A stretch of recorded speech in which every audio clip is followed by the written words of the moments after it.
The huge space station floated in the dark void between stars. It was bigger than any city on Earth. The station looked like a metal flower with many arms reaching out in all directions.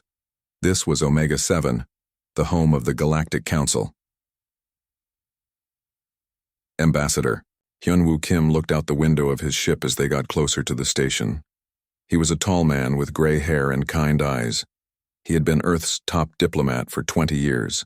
Today was supposed to be just another meeting. Just another chance to talk peace with the alien races. "Sir, we will dock in 5 minutes," said So-Jin Park, his aide. She was young and smart, with short black hair and bright eyes. She carried a tablet with all their meeting notes.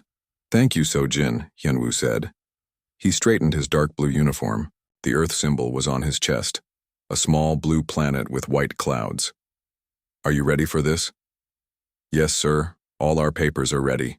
The trade agreements, the colony rights, everything," So-Jin replied. Behind them stood Tae-Min Lee, the security chief. He was a big man with strong arms and careful eyes. He did not like this place. Too many aliens, too many weapons, too many ways for things to go wrong. "I still think this is a bad idea," Tae-Min said quietly. "The aliens have been acting strange lately. They don't answer our messages quickly anymore. They make excuses for delays." Hyunwoo nodded. "I know, my friend, but we must try. Earth needs these trade deals. Our colonies need protection. We cannot grow strong alone." The ship shook slightly as it docked with the station. Outside, they could see alien workers moving around. Some looked like giant lizards walking on 2 legs. Others had blue skin and too many arms. A few had no solid shape at all, just floating clouds of gas. "The Galactic Council has been running this part of space for 1,000 years, Hyunwoo said. "Humans have only been here for 50 years. We are still the new kids. We must be patient." "Patient," Tae-Min repeated. "While they treat us like children." So-Jin looked at her tablet. "Our meeting is with High Chancellor Mordak in 1 hour. He leads the Vorthak Empire. They control the most planets in this sector." Hyunwoo had met Mordak before. The alien was tall and covered in green scales. He had sharp teeth and yellow eyes that never seemed to blink. Mordak always acted like humans were pets who had learned to talk. They left their ship and walked through the station corridors. The hallways were huge, built for aliens much larger than humans. The walls were covered in symbols from different alien languages. Strange smells filled the air. Other beings moved past them. Some stopped to stare at the humans. A few made sounds that might have been laughter. Others just ignored them completely. "I hate how they look at us," So-Jin whispered. "Let them look," Hyunwoo said. "We belong here too. Earth has every right to be part of the galactic community." They reached the meeting room. It was a great dome with seats arranged in circles. At the center sat High Chancellor Mordak. His green scales shone under the bright lights. Next to him was Ziltak, a Nexari with blue skin and 4 arms. The Nexari controlled the biggest trade routes in space. "Ah, the humans arrive," Mordak said. His voice was deep and rough. "How nice of you to come so far for such a small matter." Hyunwoo smiled and bowed slightly. "Thank you for meeting with us, High Chancellor. We hope to build stronger relationships between our peoples." Yes, Mordak waved one clawed hand. "Let us discuss your requests." They sat down at a small table away from the main council seats. Hyunwoo opened his case and pulled out several documents. "First, we would like to discuss trade rights. For our mining colonies," he began. "Our people work hard, and we have resources that benefit everyone." Ziltak spoke up. His voice was high and cold. "Your colonies expand too quickly. You take space that has been claimed by others for centuries." "The space was empty," So-Jin said. "Our surveys showed no life, no settlements, no claims." "Claims you could not read," Mordak said with what might have been a smile. "Your people are still learning how galactic law works." Hyunwoo felt his chest tighten, but he stayed calm. "We are willing to pay compensation for any misunderstandings. We want to follow the law." "How generous," Ziltak said. The sarcasm was clear even across species. They talked for 2 hours. Every human request was met with excuses or demands for payment. Every offer of friendship was turned into a lecture about human mistakes. Hyunwoo felt like he was talking to a wall. Finally, he pulled out a different set of papers. There is another matter. We have evidence of attacks on our ships near the Kepler colonies. The room went very quiet. Mordak's eyes narrowed. What kind of evidence? Sojin touched her tablet. A hologram appeared in the air. It showed a human cargo ship being destroyed by weapons fire. The attackers' ships were clearly alien design. These attacks have killed over 300 civilians, Hyunwoo said. We ask for the Council's help in finding those responsible. Mordak and Ziltak looked at each other. Something passed between them. Some kind of silent communication. This footage could be fake, Ziltak said finally. It is not fake, Taemin said firmly. Our people died. Your people should not have been in that area, Mordak replied. Those shipping routes are dangerous. Pirates operate there. These were not pirates, Hyunwoo said. The attack patterns match military vessels. The weapon signatures match Council member fleets. The silence that followed was like ice. Mordak stood up slowly. All 7 feet of him towered over the humans. Are you accusing Council members of attacking human ships? His voice was very quiet and very dangerous. I am asking for an investigation, Hyunwoo said. I am asking for justice for the dead. Justice, Mordak repeated. You come to our station. You make demands. You show us pictures that could be made by anyone. And then you talk about justice. Ziltak was typing something on his own device. Security guards began moving closer to their table. They were big aliens with armor and weapons. Ambassador Kim, Mordak said formally, you are hereby accused of bringing false evidence before the Galactic Council. You are accused of making threats against member nations. You are accused of espionage. What? Sojin stood up quickly. This is insane. We came here for peace talks.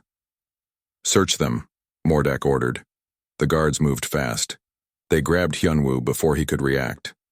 Taemin tried to fight, but there were too many of them. They used some kind of energy weapon that made his muscles stop working. This is a mistake, Hyunwoo said as they put restraints on his hands. I am a diplomatic representative. I have immunity under galactic law. Not anymore, Ziltak said, with satisfaction. Spies have no immunity. They dragged Hyunwoo away. Sojin tried to follow, but the guards blocked her. Get a message to Earth, Hyunwoo called to her. Tell them what happened here. Tell them the truth. As they took him through the corridors, Hyunwoo realized that this had all been planned. The Council never intended to negotiate. They wanted to get rid of Earth's best diplomat. They wanted to send a message about who really controlled this part of space. But they had made one mistake. They thought humans would be scared by this. They thought Earth would back down and apologize. They were about to learn how wrong they were. 3 days had passed since Ambassador Hyunwoo Kim was arrested. On Earth, President Da-hai Choi sat in her office in Seoul, staring at the quantum communication screen. Her hands were shaking with anger. They refused to let us speak to him, said Foreign Minister Jae Sung-yoon. He was an older man with white hair and tired eyes. They say he is too dangerous to have visitors. Dangerous? Da-hai stood up and walked to the window. Outside, she could see the lights of the city. Millions of humans going about their lives not knowing that one of their own was trapped in alien hands. Hyunwoo is the gentlest man I know. He has never hurt anyone in his life. Sojin Park had made it back to Earth safely. She had told them everything. The fake charges, the planned arrest, the way the aliens had smiled when they took Hyunwoo away. The trial starts tomorrow, Jae-sung said quietly. They are broadcasting it across the galaxy. They want everyone to see what happens to humans who challenge the Council. Da-hai turned back to the screen. Get me Admiral Young-ho Nam. Now. Minutes later, Admiral Nam appeared on the screen. He was on his ship somewhere near Mars. His face was hard and angry.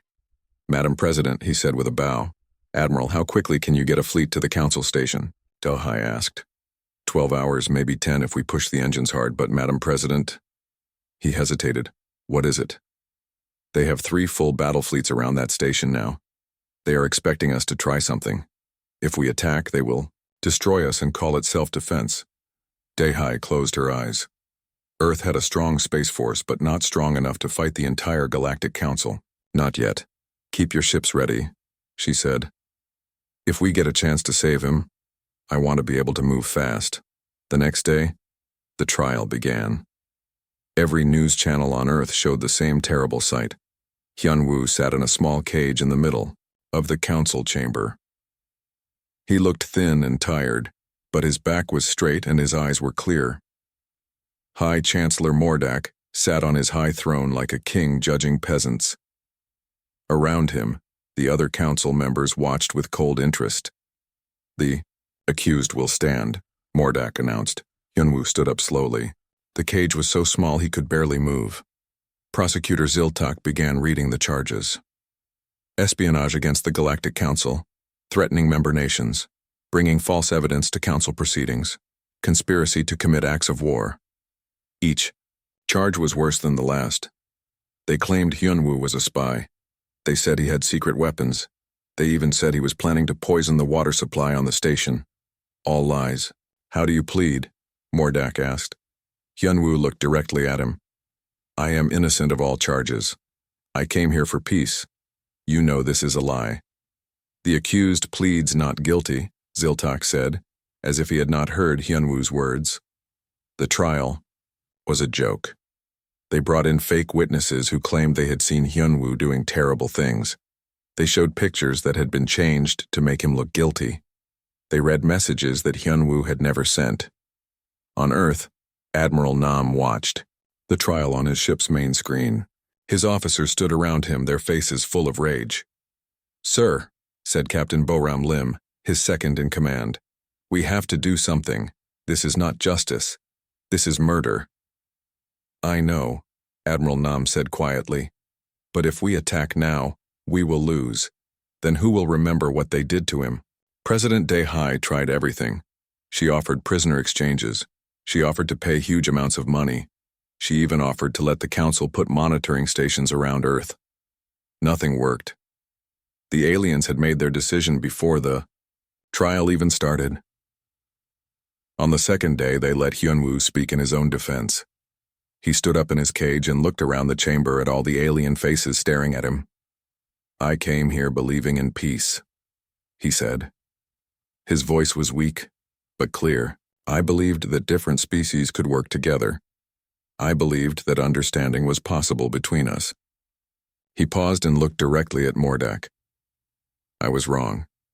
You do not want peace. You want to stay in control. You want to keep humans small and weak. You are afraid of what we might become."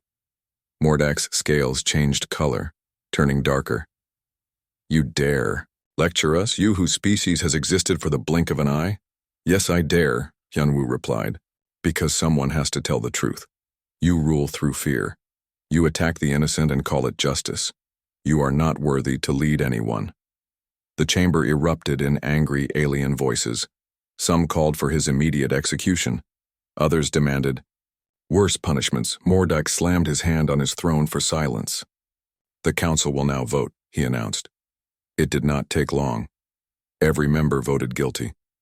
The punishment was death by hanging, to be carried out immediately, and broadcast across the galaxy as a warning. On Earth, Dehai watched the vote with tears in her eyes. "Get me Admiral Nam again," she said.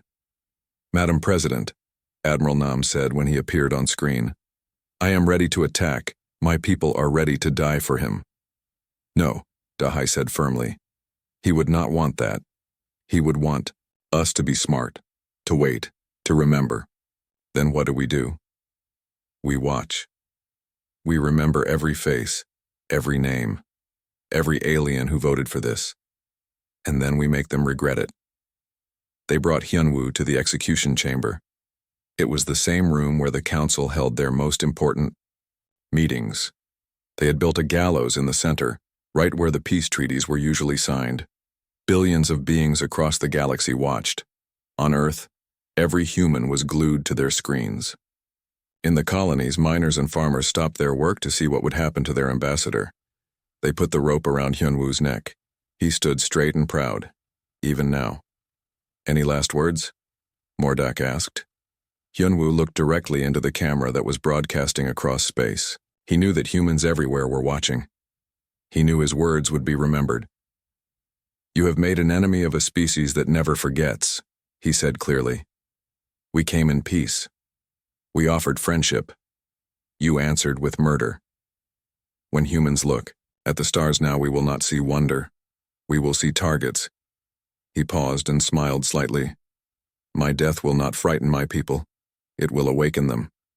You think you are teaching us our place? Instead, you are teaching us who our enemies are." Mordak made a signal. The trapdoor opened.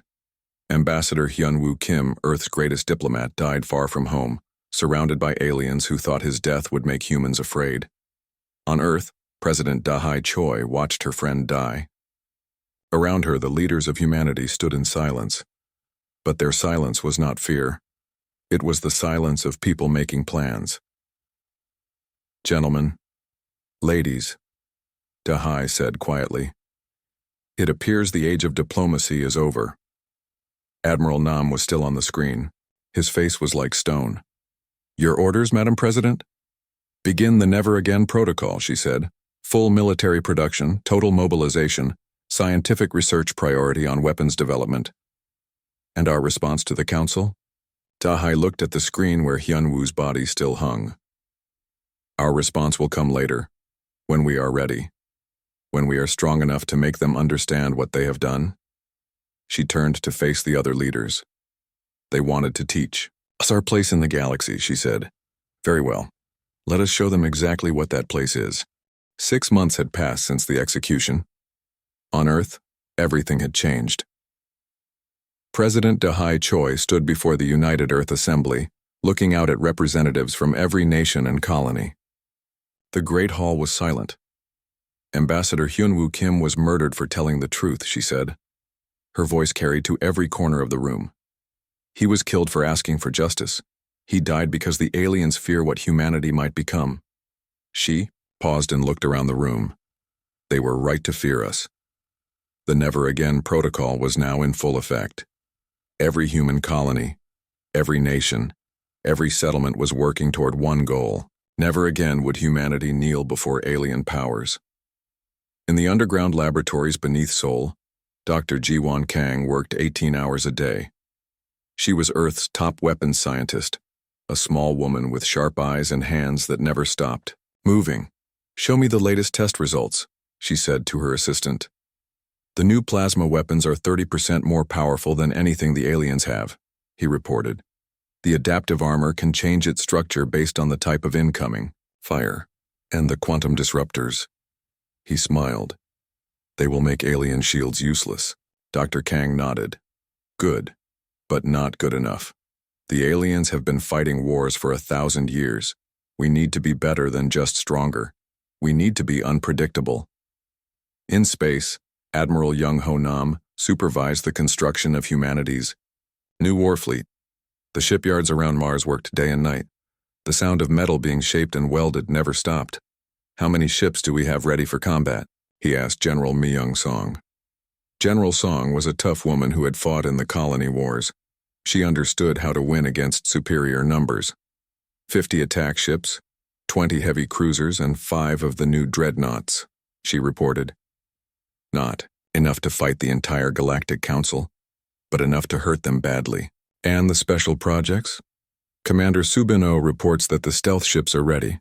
Captain Boram Lim has finished training her pilots on the new fighter designs, and Lieutenant Won-jae Park's commando teams are prepared for insertion operations. Admiral Nam looked out at the construction.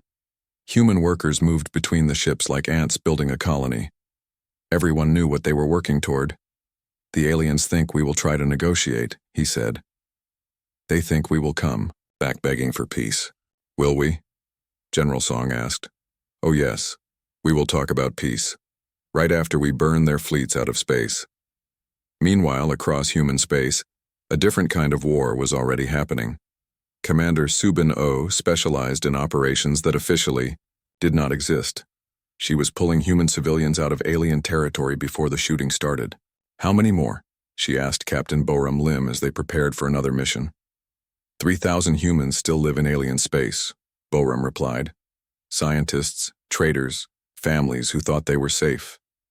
They were never safe, Subin said, grimly. Get them all. I do not want any humans left as hostages when this war begins. Her teams moved through alien space like ghosts. They used small, fast ships that looked like regular cargo vessels. They carried weapons that could be hidden in everyday objects. And they had one advantage the aliens did not expect. Every human in alien space wanted to leave. The aliens are starting to notice, though, reported Lieutenant Wan J. Park during one mission. They are asking questions about why so many humans are suddenly going home. Let them ask, Subin replied. By the time they figure it out, it will be too late. But the most important work was happening in the intelligence services. Officer.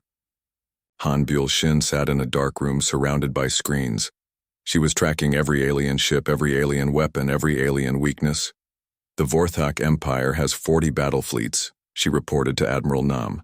But they keep most of them spread out across their territory. They never expect anyone to attack their homeworlds. And the Nexari? They have fewer ships but better technology.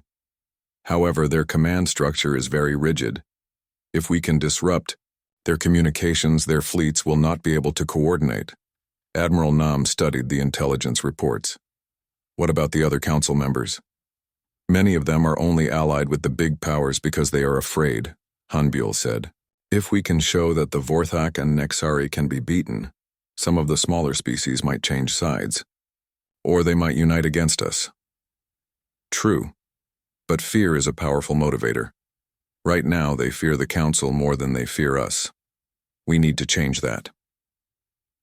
In the asteroid belt, engineer Dongjun Bai supervised the construction of something the Misi galaxy had never seen before. Hidden shipyards built into the rocks themselves, invisible to alien sensors. The decoy fleets are ready, he reported. When the aliens come looking for our real shipyards, they will find empty space and fake signals. And our real strength? Hidden where they will never think to look. In the asteroids, on the dark side of moons, even inside some of the smaller planets. When the time comes, we will appear everywhere at once. The planning was meticulous. Human intelligence officers had spent months studying every alien battle in the past century. They knew how the aliens fought. They knew their tactics, their strategies, their weaknesses. The aliens always fight the same way, General Song explained to her staff. Big fleets in formation. Lots of firepower but no creativity. They win by having more ships and better weapons. So we do not fight that way, Colonel Hyejin An suggested. Exactly. We fight like humans. We adapt. We improvise. We do things they do not expect. The training was brutal. Human soldiers learned to fight in zero gravity, in poison atmospheres, in conditions that would kill most aliens. Human pilots practiced maneuvers that would terrify experienced alien warriors. But the most important training was mental. Remember why we fight, instructors told new recruits. Remember Ambassador Kim. Remember that they think we are weak. Remember that they think we will give up. Every human child learned the story of Hyun-Woo Kim. They learned about his courage, his dignity, his final words. They learned that sometimes good people die, but their deaths can light fires that burn for generations. The aliens noticed that human space had gone quiet. No diplomatic messages, no trade requests, no complaints about the execution. They have accepted reality, High Chancellor Mordak told the Council. The humans know their place now. He was wrong. Humanity had not accepted anything. They were simply getting ready. Dr. Sang-Woo Kim worked in a secret laboratory, reverse engineering captured alien technology. He was not related to the dead ambassador, but he felt the connection anyway. Every human felt it. Their shields work by deflecting energy, he explained to Dr. Ji-Won Kang. But what if we do not use energy weapons? Physical projectiles? Better, weapons that change their nature after they are fired. Energy beams that become solid matter. Solid shells that become energy when they hit. Their defensive systems will not know how to respond. As the months passed, human space became an armed camp. But it was an armed camp with a purpose. Not conquest for its own sake, not expansion just to grab territory, justice, revenge, and a promise that no human would ever again die helpless in alien hands. President Dae Hai Choi met with her military leaders one final time before the war began. "Are we ready?" she asked. "Our fleets are in position," Admiral Nam reported. "Our soldiers are trained and equipped," General Song added. "Our intelligence network is in place," Officer Han Buell Shin confirmed. "Our weapons are tested and proven," Dr. Jiwon Kang said. "And our people?" "Angry," General Song replied simply. "Very, very angry," Dahai nodded. "Good. Channel that anger. Focus it. The aliens wanted to teach us a lesson. Now we will teach them one." She looked around the room at the faces of humanity's war leaders. "Gentlemen, ladies, it is time to show the galaxy what happens when you murder a human diplomat." The preparations were complete. The war was about to begin. 1 year after Ambassador Hyun-Woo Kim's execution, the galaxy learned what human anger looked like. At exactly 0800 Galactic Standard Time, 17 alien star systems came under attack simultaneously. The aliens had no warning. Their sensors showed empty space one moment and human war fleets the next. Fleet Admiral Young-Ho Nam stood on the bridge of his flagship, the Kim Hyun-Woo. Around him, his officers worked with calm efficiency. This was the moment they had trained for. "All fleets report ready for battle," reported his communications officer. "Signal the fleet," Admiral Nam ordered. "Today we fight not for conquest but for justice. Today we fight for every human who was told to bow down. Today we fight for Ambassador Kim." The first major battle happened at Kelros Prime, a Vorthak mining world. The aliens thought their defenses were perfect. Massive space stations surrounded the planet. 3 full battle fleets patrolled the system. No enemy had ever penetrated this far into Vorthak territory. Captain Yoon Jae-moon commanded the lead squadron of human fighters. Her ships looked different from anything the galaxy had seen before. They were smaller than traditional fighters, but moved like living things. War Chief Gulvak commanded the Vorthak defense fleet. He was a proud warrior who had never lost a battle. When his sensors detected the human ships, he laughed. "Only 1 squadron?" he roared to his crew. "The humans send children to fight warriors." He ordered his entire fleet to attack the human fighters. 200 Vorthak warships moved to crush 20 human vessels. That was his first mistake. Captain Moon's fighters did not try to fight the alien fleet directly. Instead, they scattered like leaves in the wind. Each fighter moved independently, using tactics the Vorthak had never seen before. "They are running," Gulvak declared. "Cowards! Chase them down." But the human fighters were not running. They were positioning themselves. Commander In-ho Seo watched from his stealth ship as the Vorthak fleet spread out to chase the fighters. This was exactly what the humans had hoped for. "All ships, begin Phase 2, he ordered. The Vorthak sensors detected new contacts, hundreds of them. Human ships appeared throughout the system, rising from behind planets, emerging from asteroid fields, dropping out of hyperspace at impossible angles. The human fleet had not sent 1 squadron to fight. They had sent an entire armada. Impossible. Gulvak stared at his screens. How did they hide so many ships? His question was answered by human weapons fire. The new human plasma cannons tore through Vorthak shields like paper. The adaptive armor on human ships changed its properties every few seconds, making it impossible for alien weapons to find an effective frequency. But the most terrifying weapon was something the aliens had never imagined. Human ships began ramming attacks. "Sir, the humans are using suicide tactics," reported a Vorthak officer. "No," Gulvak said slowly. "Those are not manned ships." He was right. The humans had developed kamikaze drones that looked like regular fighters. They would engage alien ships in combat, then suddenly accelerate to ramming speed.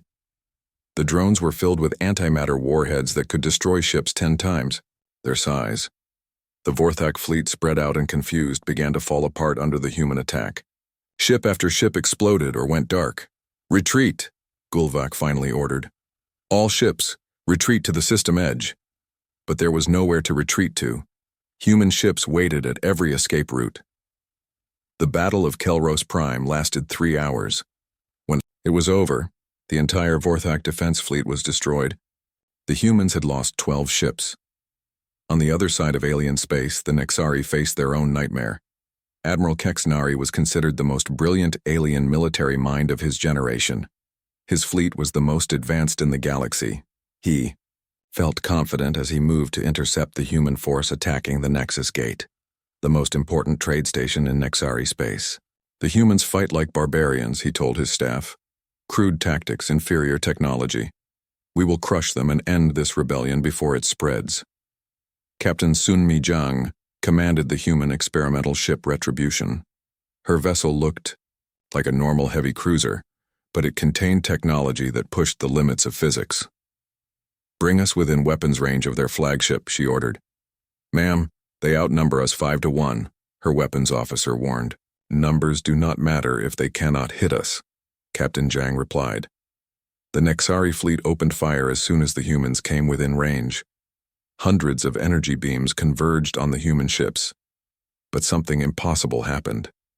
The human ships began moving faster than they should have been able to move, much faster. Captain Jiang's ship was equipped with an experimental time dilation field. From the outside, the human ship seemed to be moving at normal speed. But inside the time field, everything happened in slow motion.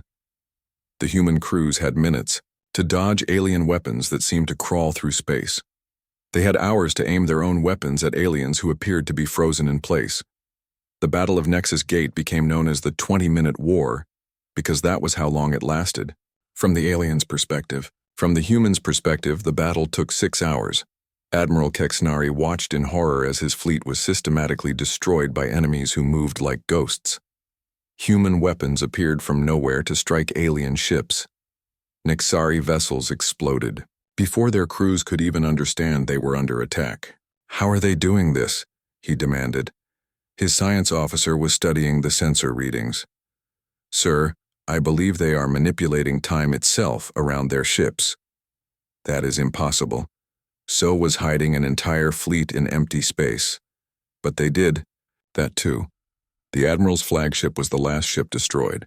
As the human weapons tore through his shields, Kexnari understood that everything the Galactic Council believed about humans was wrong. They were not primitive barbarians. They were something far more dangerous. They were innovators. News of the defeat spread quickly through alien space. High Chancellor Mordak called an emergency meeting of the Galactic Council. "This is temporary," he insisted. "The humans surprised us, nothing more. We will adapt. We will crush them." But other council members were not so confident. The smaller alien species remembered their own treatment at the hands of the major powers. Some began to wonder if humanity might be the ally they had been waiting for. Colonel Hyejin An established the first human forward base on a captured Vorthak world. Her soldiers worked quickly to set up defensive positions and supply depots. "The aliens will try to take this planet back," she told her troops. "Let them come, we have something to prove." The counterattack came 2 weeks later. A combined Vorthak and Nexari fleet arrived to retake the world. They expected to find a small human garrison that would surrender quickly. Instead, they found a fortress. The humans had turned the entire planet into a weapon. Hidden missile batteries opened fire from mountain ranges. Orbital defense platforms that had been disguised as space debris came to life. Human fighters launched from underground hangars that the aliens had not even known existed. Dr. Sang-Woo Kim's new weapons proved their worth in this battle. His adaptive warheads changed from energy to matter to plasma as they flew, confusing alien defense systems. His quantum mines created small black holes that swallowed entire alien squadrons. "This is not how war is supposed to work," complained General Vortan, the Vorthak commander. He was right. The humans were not fighting like any species the aliens had ever encountered. They were not trying to win glorious victories or capture important territory. They were trying to kill as many aliens as possible while losing as few humans as they could. It was working. The human war machine grew stronger with each victory. Captured. Alien technology was studied and improved. Alien tactics were analyzed and countered. Alien weaknesses were cataloged and exploited. But the most important human weapon was not technological. It was psychological. Every human ship carried recordings of Ambassador Kim's execution. Every human soldier knew exactly why they were fighting. Every human civilian understood that this war would determine whether humanity would be free or enslaved. Aliens fought for territory, for resources, for the glory of their empires, but humans fought for something much more powerful. They fought for the memory of a good man who had died far from home. As the months passed, more alien systems fell to human forces. Captain Wanjay Park led commando raids that destroyed alien supply lines. His teams moved like shadows, striking at targets deep behind enemy lines and vanishing before reinforcements could arrive. "The aliens are starting to fear us," he reported to Admiral Nam. "Their soldiers hesitate before engaging. Their commanders make mistakes because they are worried about what we might do next." "Good," Admiral Nam replied. "Fear is a weapon like any other." The Galactic Council tried desperately to stop the human advance. They offered peace negotiations. They promised to investigate Ambassador Kim's death. They even offered to punish some of the officials responsible. President Dahai Choi's response was broadcast across the galaxy. "You had your chance for peace," she said. "Ambassador Kim offered you friendship. You answered with murder. Now you will learn what humans do to murderers." The war spread to systems that had never seen combat before. Human fleets appeared in the heart of alien space, striking at targets the aliens had thought were safe. Dr. Jiwan Kang's weapons research had produced horrors that gave alien military planners nightmares. Smart mines that followed fleeing ships across multiple star systems. Virus programs that turned alien computers against their own users. Nanobots that could disassemble alien ships from the inside out. "We are not trying to conquer the galaxy," she explained to her research team. "We are trying to make the aliens understand that killing humans has consequences." The psychological warfare was just as important as the physical battles. Human intelligence. Operatives spread stories about human ruthlessness. They exaggerated human casualties in alien reports, making it seem like humanity was willing to sacrifice anything for victory. Officer Han Buell-Shin coordinated these operations from her secret command center. "The Vorthak think we have lost 1,000,000 soldiers," she reported with satisfaction. "The real number is less than 50,000. But they are so scared of our casualties that they are pulling back from systems we have not even attacked yet." The smaller alien species began to reconsider their loyalties. The Kethai, a peaceful trading people, declared neutrality and opened their space to human refugees. The Mordun, former slaves of the Vorthak, began providing intelligence to human forces. High Chancellor Mordak watched his empire crumble and finally understood the magnitude of his mistake. By executing Ambassador Kim, he had not cowed humanity. He had united them in a way that nothing else could have. "We must make peace," urged some of his advisors. "The humans will not negotiate," Mordak replied bitterly. "They want blood. They want revenge. They want us to suffer as they have suffered." He was right. The human war machine was now too big and too angry to stop. Every victory fed the desire for more victories. Every alien defeat proved that humanity's cause was just. The war that the Galactic Council had thought would last weeks was now in its second year, with no end in sight. And in human space, monuments were being built to Ambassador Hyunwoo Kim. Not monuments to his death, but to what his death had awakened in his people. The galaxy was learning that humans were not a species that forgave easily, or forgot quickly.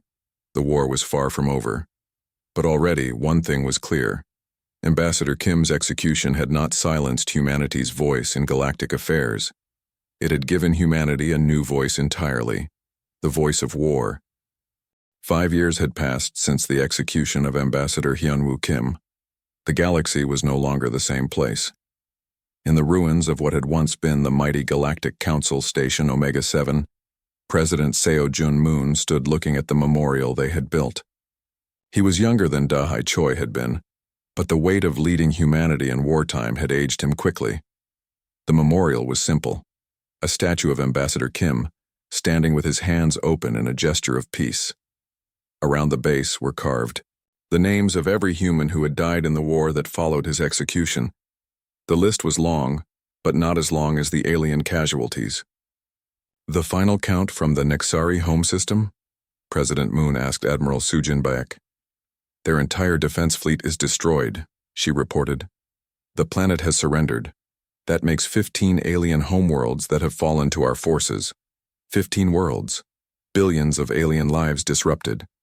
Entire civilizations brought to their knees, all because they had hanged one human diplomat. The war had evolved beyond anything the aliens could have imagined. What started as punishment raids had become a campaign of systematic conquest. Human forces now controlled over 200 star systems across former Galactic Council space. General Woojin Kim stood at the tactical display, studying reports from across the front lines. He was not related to the executed ambassador, but he carried the name with pride. Every human named Kim was honored in the military now. "The Vorthak are asking for negotiations again," he reported. "What are they offering this time?" President Moon asked. "Full reparations, acknowledgement of their crimes, punishment of everyone involved in Ambassador Kim's death, complete withdrawal from human space, and..." I told them what we always tell them. "We do not negotiate with murderers." President Moon nodded. The aliens still did not understand. They thought this was about territory or resources or political advantage.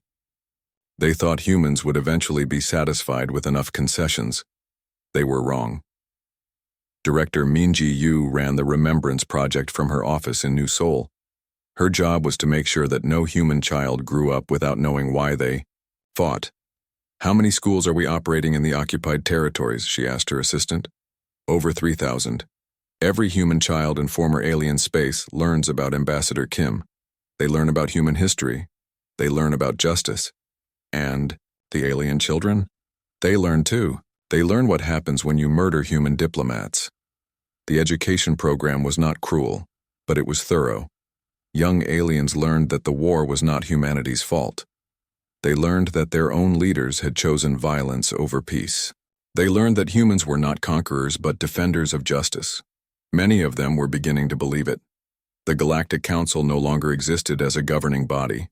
High Chancellor Mordak was dead, killed when human forces took the Vorthak capital. The great alien empires that had ruled space for 1,000 years were broken or scattered. But the war continued. Fleet Admiral Young-Ho Nam, now elderly but still sharp, commanded the exploration fleets that pushed into unknown regions of space. Wherever they found aliens, they brought the same message. "We are humans," he would announce to newly discovered species. "We come in peace, but we do not bow to anyone.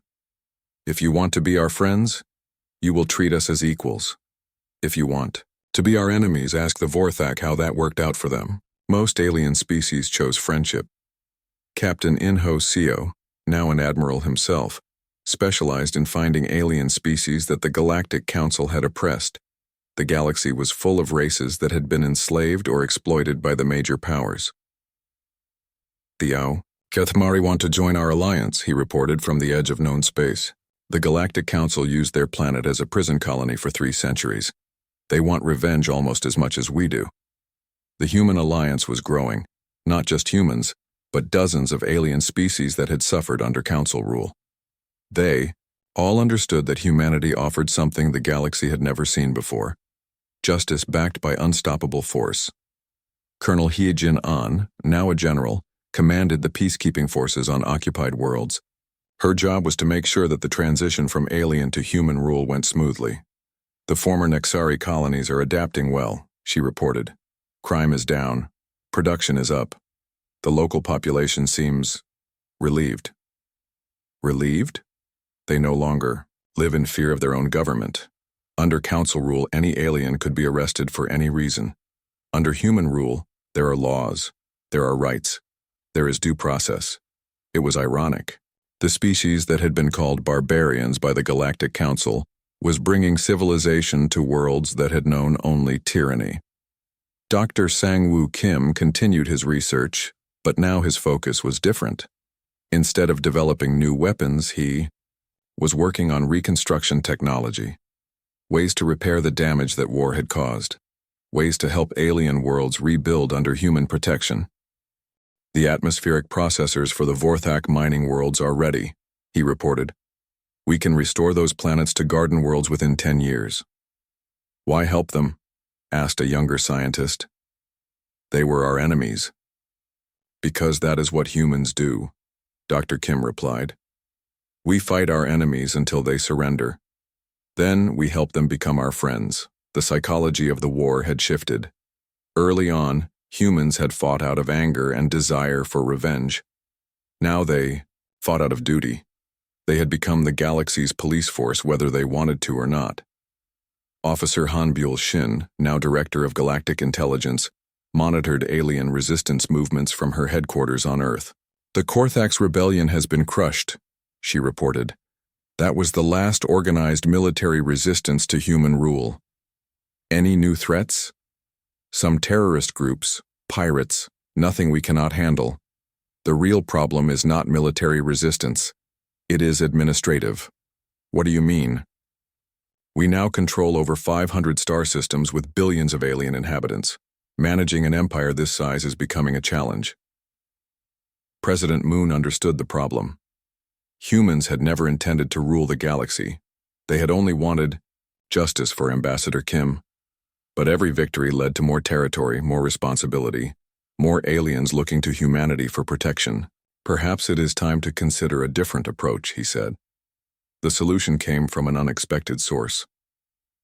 The statue of Ambassador Kim in the memorial chamber seemed to inspire it. What would he have wanted? President Moon asked the assembled, human leadership. Peace, Admiral Nam replied immediately. Justice, added General Song. A galaxy where different species could work together, said Director Yu. Then perhaps we should give him that, President Moon said. The announcement was broadcast across human space and the occupied territories. Humanity was establishing a new galactic republic. Not a human empire, but a true alliance of equals. Any species could join, alien or human. Any world could have representation. Any being could claim the rights and protections of citizenship. But there were conditions. No member species could attack another member. No government could oppress its own people. No one could deny basic rights to sentient beings, and every member would learn about Ambassador Hyun-Woo Kim, and why he had died and what his death had taught the galaxy about the price of injustice. The response was overwhelming. Hundreds of alien species applied to join. Thousands of worlds requested human protection. Even former enemies began to consider the benefits of peace under human leadership, but not all aliens accepted the new order. From the far edge of the galaxy came reports of a new alliance. The Remnant Coalition, led by surviving Vorthak and Nixari, commanders who refused to surrender. They were gathering forces, recruiting allies, preparing for a final war against humanity. Let them come, Admiral Beck said when the reports reached her. We have been fighting this war for 5 years. We can fight it for 50 more if we have to. Or 500, added General Woo Jin Kim.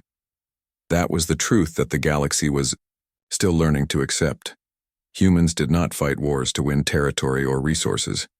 They fought wars to win principles, and principles, once defended with blood, were never surrendered.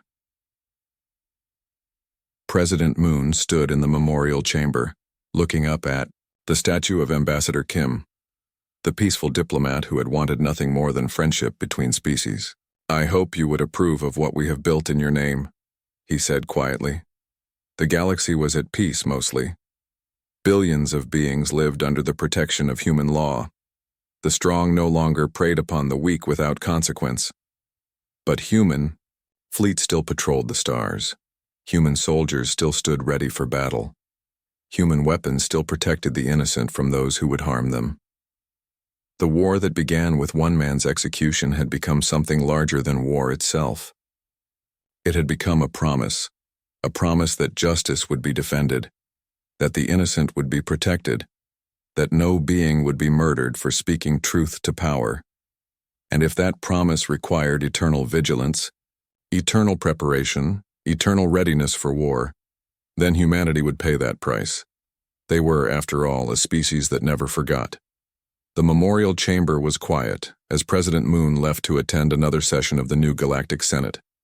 Outside, human and alien children played together in the station's parks.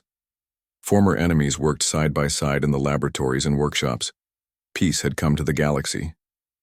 But it was a peace built on the foundation of overwhelming human military power and the memory of one good man who had died for trying to do the right thing. Ambassador Hyun-Woo Kim had wanted a galaxy where different species could work together, in harmony. He had gotten his wish. It had just taken a war to make it happen.